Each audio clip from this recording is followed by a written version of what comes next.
donc j'ai invité Alain, parce que je pensais que, bien évidemment, son travail s'intégrerait à l'architecture cistercienne, dans l'architecture cistercienne, car en fait, il y a trois lieux, deux ou trois lieux dans l'abbaye, le dortoir, le réfectoire, donc, qui sont deux lieux très différents. Moi, personnellement, je trouve que le dortoir est un lieu très épuré, et le travail d'Alain a bien trouvé sa place là. Et d'autre part, alors qu'on le fait rarement, on lui a alloué également une salle qui est le chauffoir où les moines faisaient des enluminures, parce que il m'avait montré un travail qu'il avait fait sur les pages d'écriture que je trouvais intéressant. Alors, c'est vrai que c'était presque obligatoire de les présenter à cet endroit-là. Tout à fait, puisque c'est là que les scribes travaillaient. Les moines, ouais. Ouais, donc c'est vrai que j'étais un peu surpris quand tu as vu ce travail qui était dans un coin de l'atelier et que tu m'as dit, ça je veux absolument le montrer, et nous allons allouer une troisième pièce pour que tu le montres. Et c'est vrai que ce sont en fait des pages de lecture avec lesquelles j'ai travaillé et qu'on présente dans le chauffoir et qui fonctionnent très très bien d'ailleurs.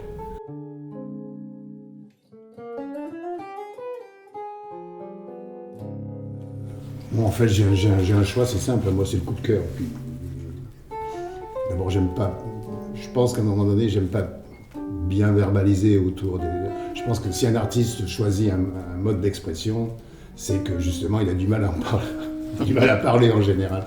Donc, je suis toujours sceptique sur des grands discours, sur l'œuvre, sur le pourquoi du comment. Donc moi, mon choix, ça a été, bon, bien évidemment, c'était un débat, même pas un débat, une complicité. Tout à fait, ouais. Et puis le coup de cœur, quoi. Je veux dire, il y a des choses dans le travail d'Alain, il y a des choses auxquelles je suis plus sensible qu'à d'autres, mais voilà, il n'y avait pas de...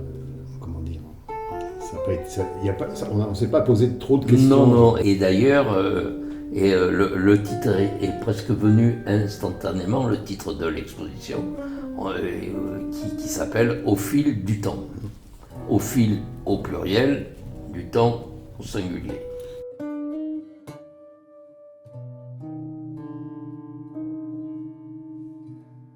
Pour moi, il y a deux périodes. Il y a la période avant le confinement et il y a la période de pendant le confinement, ce qui est très intéressant, enfin, pour mon parcours, puisque moi, je ne travaille qu'après des voyages.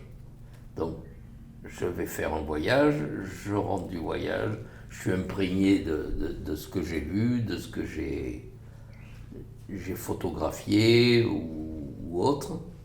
Donc, ça se passe en plusieurs temps. Je rentre à l'atelier, je commence à prendre des notes et à voir vers quoi je pourrais aller. Et j'attends un déclenchement. C'est toujours ce que je dis, j'attends qu'il se passe quelque chose pour mettre en route, entre parenthèses, la série.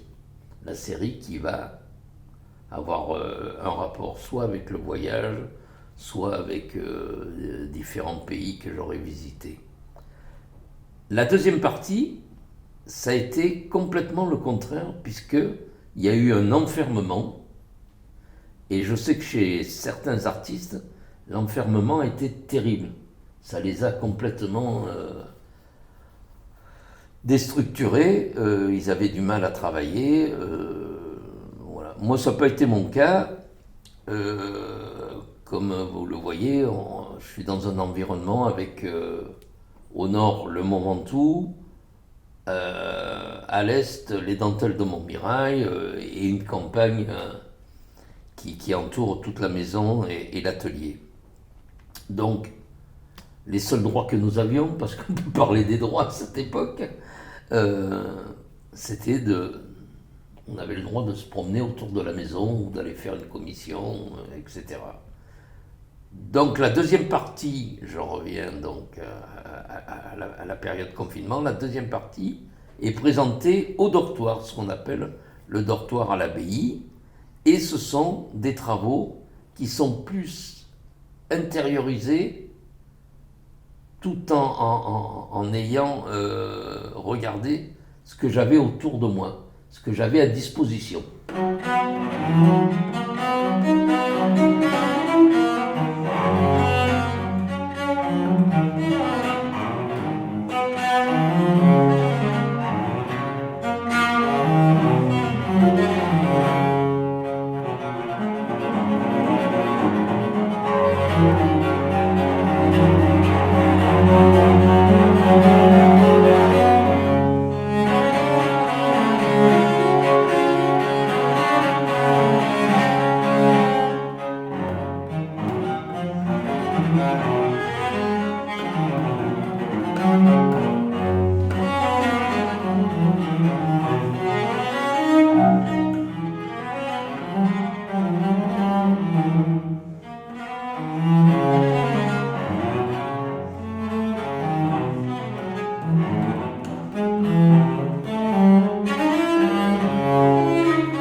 Au dortoir, on a tenu à présenter, encore une fois avec la complicité de Jean-Marc Bourry, un tableau qui date de 1975 et qui s'appelle Effacement.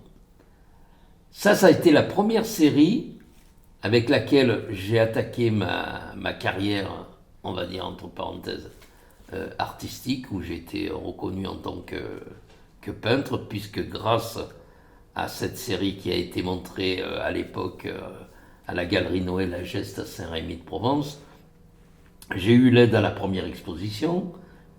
La ville de Paris a acheté une œuvre et c'était le début où André Malraux avait créé ce poste-là.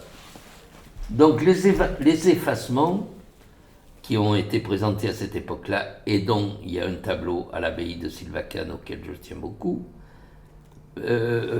sont venus avec un souvenir d'enfant qui, quand j'étais à l'école, j'avais été subjugué, j'avais été interpellé par la maîtresse qui était au tableau et qui, avec une éponge, effaçait ce qu'elle avait écrit.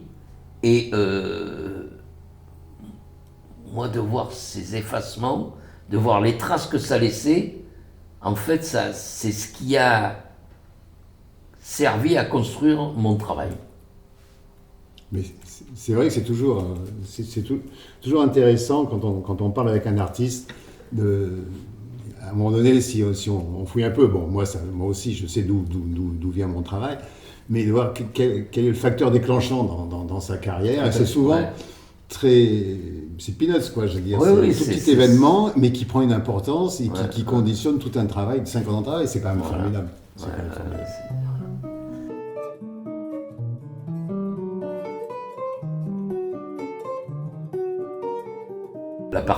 Une des parties, comme je disais, les plus importantes, c'est le réfectoire, puisque le réfectoire nous a permis de montrer de très grandes pièces, à savoir un tableau qui mesure 2 mètres sur 2 mètres 64, un autre tableau qui mesure 2 mètres sur 2, un kakémono qui mesure 1 mètre 78.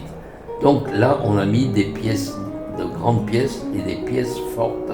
Et vraiment, c'est dans cette pièce-là que vient vivre vraiment le titre de l'exposition au fil du temps, puisqu'il y a différentes périodes, différentes séries qui sont présentées.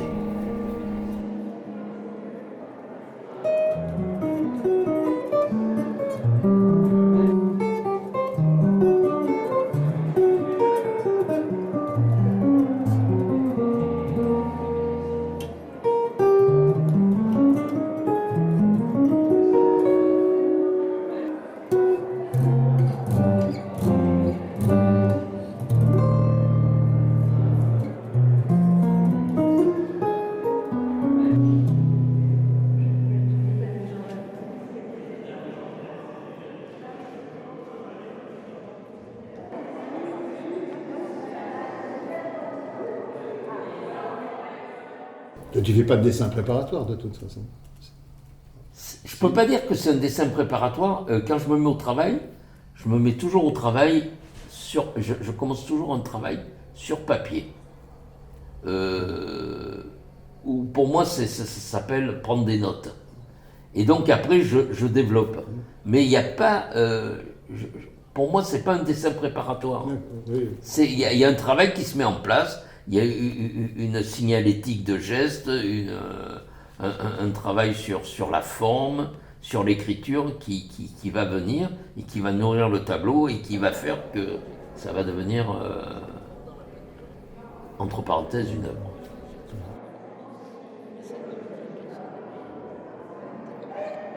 Oui, ce que j'ai trouvé remarquable quand j'ai visité l'atelier d'Alain pour la première fois, c'est d'abord sa puissance de travail. C'est impressionnant de voir le nombre d'œuvres qu'il a pu produire. Et surtout la grande cohérence qu'il y a même entre l'effacement de 75 et la série des kimonos. On a le sentiment qu'il y a un monde, mais c'est un monde cohérent. Il y a une linéarité inventive qui est évidente. Et je parlais de la série des kimonos, moi j'étais très impressionné par les kimonos, parce que c'est effectivement une abstraction, c'est le travail d'Alain qu'on retrouve effectivement dans d'autres toiles, mais comment dirais-je, c'est un kimono. Je pense que n'importe qui, sans aucune culture artistique, ne peut pas ne pas voir ça. Voilà, c'est vraiment c'est ça qui m'a surpris et intéressé dans le travail d'Alain, c'est cette grande cohérence, cette logique, cet entêtement, un bon entêtement, oui, tout à fait. Du terme, à faire, à se confronter aux toiles, et même si ces voyages sont très différents, puisqu'il a été au Japon, il a été dans bien d'autres pays, ouais, mais en Polynésie, j'ai été, voilà. À Pompéi. Et chaque fois, on retrouve cette, comment dirais-je, cette ligne. Cette ligne et cette logique entre les impressions qu'il a gardées et la main qui peint, quoi. Voilà.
Donc, il y a aussi le travail sur le Japon qui a été très important, qui a duré à peu près 3 années sur lesquelles j'ai travaillé.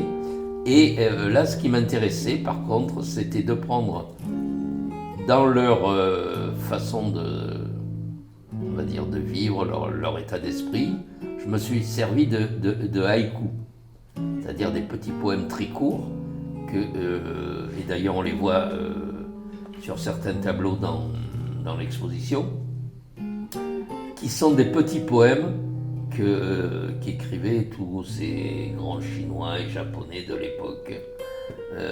Voilà.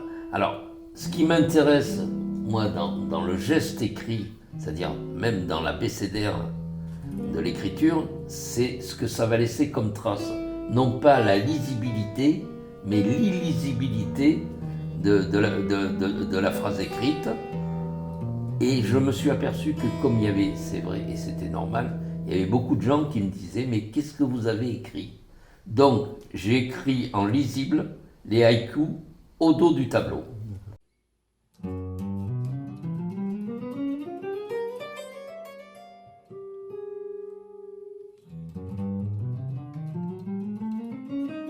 J'ai eu l'occasion de faire visiter l'exposition à plusieurs artistes, donc c'est souvent intéressant la réaction des artistes sur le travail d'un confrère, et les réactions sont très positives.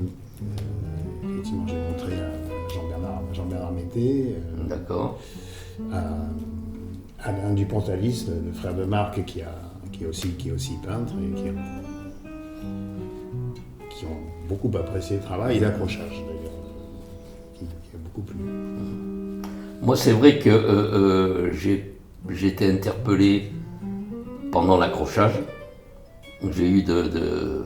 D'ailleurs, j'étais étonné que les gens venaient si facilement pour avoir des infos, pour savoir qui était l'artiste, etc. Et c'est vrai que c'était intéressant. Le débat est toujours intéressant.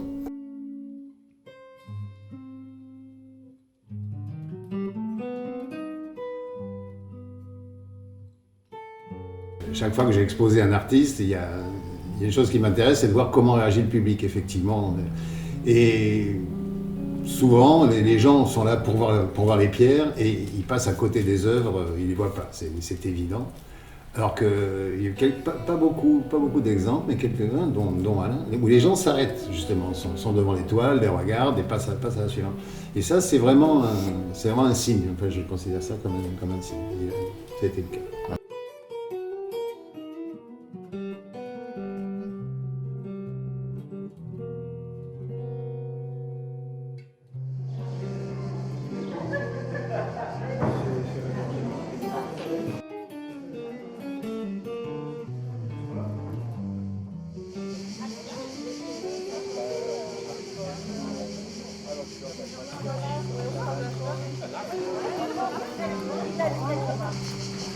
Et chez Alain, ces états d'âme, les souvenirs de ses nombreux voyages se retrouvent dans son expression artistique, la non-figuration, c'est ça.